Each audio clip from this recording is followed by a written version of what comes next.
Hello everyone, ಇವತ್ತು ನಾನು ಕ್ವಿಕ್ಕಾಗಿ ಚಕ್ಲಿ ಮತ್ತು ಬೆಣ್ಣೆ ಮುರುಕನ್ನ ಒಂದೇ ಹಿಟ್ಟಲ್ಲಿ ಯಾವ ರೀತಿ ಮಾಡೋದು ಅಂತ ತೋರಿಸ್ಕೊಡ್ತೀನಿ. ನಮಗೆ ಬೇಕು ಅಂದ್ಕೊಂಡ ತಕ್ಷಣನೇ ಮಾಡ್ಕೋಬೋದು, ಅಷ್ಟು ಈಸಿ ಆಗಿದೆ ಈ ರೆಸಿಪಿ.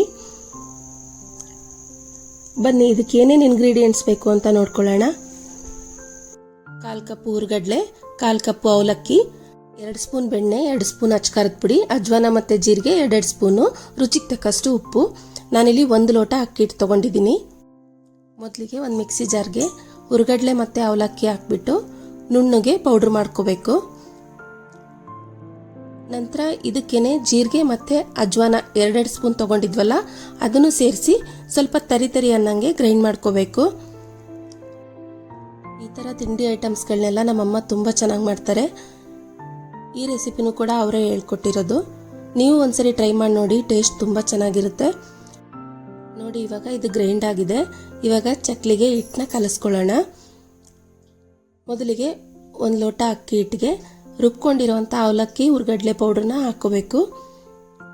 ನಂತರ ಅದಕ್ಕೆ ಬೆಣ್ಣೆ ಮತ್ತು ಅಚ್ಕಾರದ ಪುಡಿ, ರುಚಿಗೆ ತಕ್ಕಷ್ಟು ಉಪ್ಪು ಹಾಕಿ ಹಿಟ್ಟನ್ನೆಲ್ಲ ಚೆನ್ನಾಗಿ ಮಿಕ್ಸ್ ಮಾಡಿಕೊಂಡು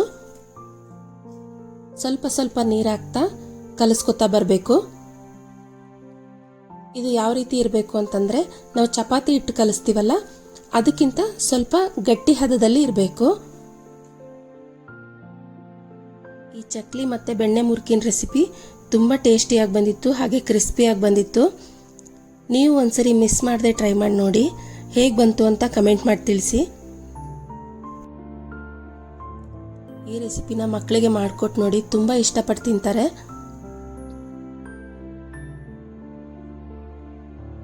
ನಾನು ಮಾಡೋವಂಥ ರೆಸಿಪಿಗಳು ನಿಮಗೆ ಇಷ್ಟ ಆಗ್ತಾ ಇದೆಯಾ ಇಲ್ವೋ ಅಂತ ಪ್ಲೀಸ್ ಕಮೆಂಟ್ ಮಾಡಿ ತಿಳಿಸಿ.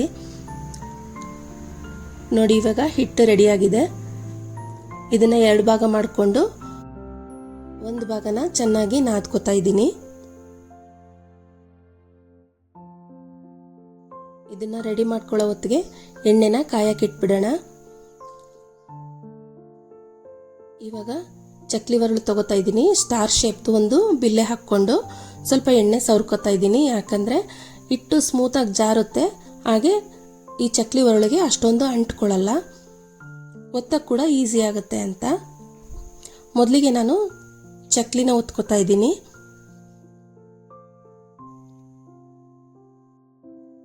ನೋಡಿ ಚಕ್ಲಿ ಎಷ್ಟು ಚೆನ್ನಾಗಿ ರೌಂಡಕ್ಕೆ ಬಂದಿದೆ ಅಂತ. ಇವಾಗ ಎಣ್ಣೆ ಕಾದಿದೆ.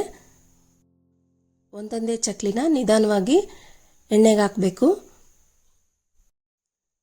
ಈ ಎಣ್ಣೆಲಿರುವಂಥ ಗುಳ್ಳೆ ಎಲ್ಲ ಹೋದ್ಮೇಲೆ ಚಕ್ಲಿ ಮೇಲ್ಭಾಗ ಬರುತ್ತೆ, ಆವಾಗ ಅದನ್ನು ಉಲ್ಟಾ ತಿರುವಾಕಬೇಕು. ಸ್ವಲ್ಪ ಗೋಲ್ಡನ್ ಬ್ರೌನ್ ಬರೋವರೆಗೂ ಇದನ್ನು ಕರಿಬೇಕಾಗುತ್ತೆ. ಇವಾಗ ಚಕ್ಲಿ ಆಗಿದೆ. ಇವಾಗ ಇದೇ ಎಣ್ಣೆಗೆ ಡೈರೆಕ್ಟಾಗಿ ಬೆಣ್ಣೆ ಮುರುಕನ್ನ ಒತ್ತಾ ಇದ್ದೀನಿ. ಇದೇನು ಡಿಫ್ರೆನ್ಸ್ ಅಂದರೆ, ಅದನ್ನು ಚಕ್ಲಿನ ಪ್ಲೇಟಲ್ಲೇ ರೆಡಿ ಮಾಡ್ಕೋತೀವಿ, ಬೆಣ್ಣೆ ಮುರುಕನ್ನ ಎಣ್ಣೆನಲ್ಲೇ ಡೈರೆಕ್ಟು ಒತ್ತಿ ಹಾಕ್ತೀವಿ. ನೋಡಿ ಈಗ ಬೆಣ್ಣೆ ಮುರುಕು ಕೂಡ ರೆಡಿಯಾಗಿದೆ. ಕರಿಯೋ ಪ್ರೋಸೆಸ್ ಎಲ್ಲ ಒಂದೇನೆ, ಹಿಟ್ಟು ಕೂಡ ಒಂದೇನೆ, ಶೇಪ್ ಮಾತ್ರ ಬೇರೆ ಅಷ್ಟೇನೆ. ಇದೆರಡೂ ಕೂಡ ತುಂಬ ಚೆನ್ನಾಗಿ ಬಂದಿತ್ತು. ನೀವು ಒಂದ್ಸರಿ ಟ್ರೈ ಮಾಡಿ ನೋಡಿ, ಹೇಗೆ ಬಂತು ಅಂತ ಕಮೆಂಟ್ ಮಾಡಿ ತಿಳಿಸಿ. ಇದೆರಡು ಎಷ್ಟು ಕ್ರಿಸ್ಪಿಯಾಗಿ ಬಂದಿತ್ತು ಅಂದರೆ ತುಂಬ ಚೆನ್ನಾಗಿ ಬಂದಿತ್ತು. ಇವಾಗ ಬೆಣ್ಣೆ ಮುರುಕನ್ನ ತುಂಡು ಮಾಡ್ಕೋತಾ ಇದ್ದೀನಿ. ಒಂದೇ ಹಿಟ್ಟಲ್ಲಿ 2 ರೀತಿ ರೆಸಿಪಿಗಳು ತುಂಬ ಚೆನ್ನಾಗಿ ಬಂದವು.